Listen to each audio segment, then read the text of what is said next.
ఒకసారి రామాపురం అనే చిన్న గ్రామం పక్కన ఉన్న అడవిలో ఒక మాయాల చెట్టు ఉండేది. ఆ చెట్టుకు ఒక ప్రత్యేక గుణం ఉంది.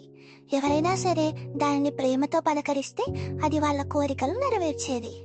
కానీ ఆ కోరిక మనస్ఫూర్తిగా స్వార్థం లేకుండా ఉండాలి. కానీ ఆ గ్రామానికి ఒక సమస్య ఉంది. అక్కడ ఎలాంటి చెట్లు నాటినా ఎప్పుడూ ఎండిపోతూనే ఉండేవి. అర్జున్ అనే పిల్లవాడు ఆ గ్రామంలో ఉండేవాడు.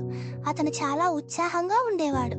ఒకరోజు అర్జున్ ఆ మాయాల చెట్టు గురించి గ్రామంలోని వృద్ధుడి నోటి వెంట విన్నాడు. వెంటనే అతడు అడవిలోకి వెళ్ళాడు. మాయాల చెట్టు, మాయాల చెట్టు, నేను నీ గురించి విన్నాను. దయచేసి నా కోరిక నెరవేర్చవా అని అర్జున్ మురిసిపోతూ అడిగాడు. మాయాల చెట్టు దాని రెక్కల్ని కదిలిస్తూ మృదువుగా పలికింది. నీ మనసులో నిజంగా మంచి కోరిక ఉంటే చెప్పు అర్జున్ అని అన్నది. అర్జున్ వెంటనే ఆలోచించి ఇలా అన్నాడు. మా ఇంట్లో చాలా తీపి పండ్లు కావాలి.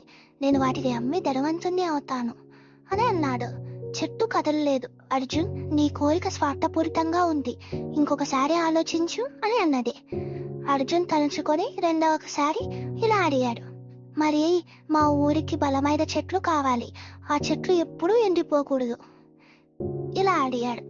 ఈసారి చెట్టు ఆనందంగా కదిలింది. నీ కోరిక మీ ఊరి కోసం, ఇది మంచిది అని అన్నది. అర్జున్ ఆశ్చర్యంగా ఆ చెట్టును చూస్తూ ఉన్నాడు. ఒక్కసారిగా అడవంతా గ్రీనరీగా మారిపోయింది. పెద్ద పెద్ద పండ్లతో చెట్లంతా పుష్పించసాగాయి. ఈ కథలో నీతి: మన కోరిక స్వార్థం లేకుండా మంచిని ఉపయోగపడితే మనకు సహాయం లభిస్తుంది.